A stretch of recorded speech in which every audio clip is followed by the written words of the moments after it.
Over the past weekend, I spent a few hours with EA's new hero shooter, Rocket Arena, and since nobody asked, here are my first impressions. Rocket Arena is a 3 vs 3 online, third-person shooter with a focus on rockets, as the name applies. As of now, you have 11 different heroes to choose from. Each one has their own unique weapon and special abilities. You have Splatoon Barbie, who has a powerful handgun and an ability to turn into kind of like one of those Splatoon squids and slink around the environment and then do this powerful upwards strike attack. You have Miles from Tomorrowland, who has a jetpack and he has this rocket launcher that can shoot 3 rockets at once. You even have Belle Delphine on a hoverboard, who can throw sticky grenades.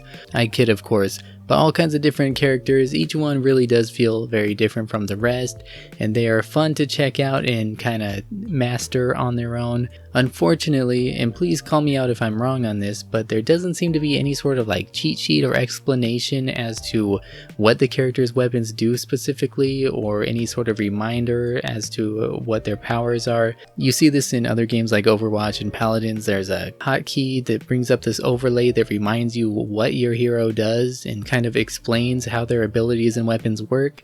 I couldn't find that on this game, so I was kind of experimenting with the different characters and getting killed and frustrated. It took a while for me to realize that, oh, that's not what this ability does. I'm supposed to be using it this way.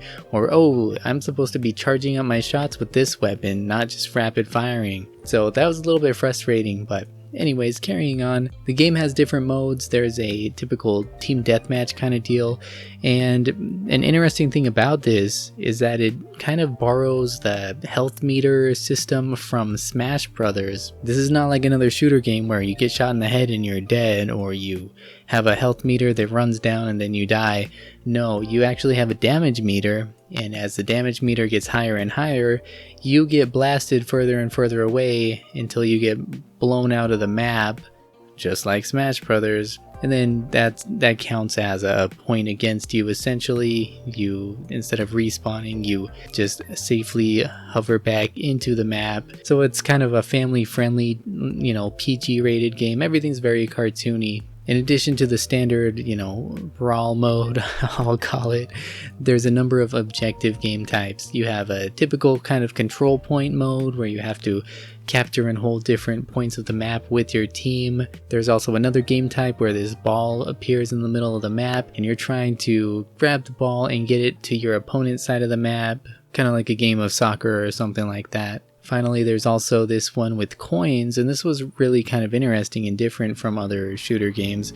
There's coins that appear on the map, and you're just kind of trying to collect as many coins as you can while fighting off the enemy team. At the end of the round, whichever team had the most coins wins the match. I thought those were all very cool game modes. You can also team up in PvE matches with other players going up against bots. Overall, it's a really fast-paced, action-packed, fun game that feels just different enough from other shooters to be interesting. It can get rather frustrating sometimes. As I mentioned earlier, not only just maybe for new players not knowing exactly how the characters work, but also it seems rather unbalanced sometimes. Usually there's just one team that just dominates the other team. Maybe they have more experienced players who have leveled up their characters and who are just overall better, but you can level up your characters and equip better equipment that give them different sorts of statistical advantages, like lower cooldown time for their abilities or faster movement speed on the ground, a whole variety of different things that you can unlock to boost your character's stats. So that could feel a little bit unbalanced and I think lead to some of the frustrations I was facing as a new player.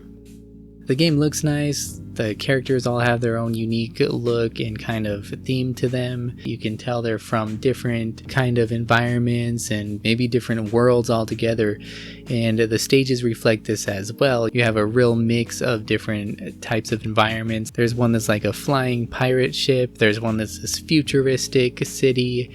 There's this icy mountain environment, as well as sort of a jungle one. All sorts of different environments. I like the level design. I like the character design. Everything has that very, I would dare say, overused, overly cartoony look, but I think they were going for something that would be really accessible for everybody in all ages. You know, kids can definitely play this game.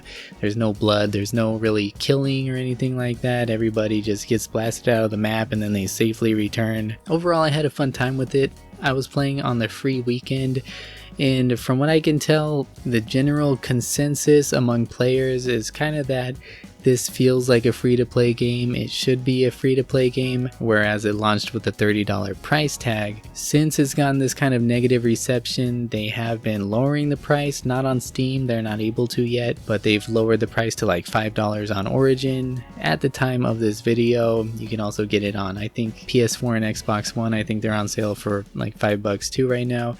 I would not pay full price for this game. I agree that it feels like a free-to-play game, especially since there's the option for microtransactions, which are totally unnecessary, and I will give them that much. That's very cool. It is very easy to unlock these cosmetic items just from playing the game. You get points from playing, and I was able to unlock some cool skins and things. But yeah, I just don't know that there's enough content to pay full price, and I don't know if the player base is going to last. The cool thing though is that it is cross-play between PC and consoles, so that is one thing that's going to work in favor for this game and really bring the most players together. I just don't know how dedicated the community is going to be. I think they are going to need to go free to play in order to keep a strong player base. But if you can still get it for $5, it might be worth it. I definitely had fun for a few hours. I had some really rage-inducing moments as well, but it was a fun game. It was a fun experience. Will I come back to it? Probably not, just because I have so many other games to get around to.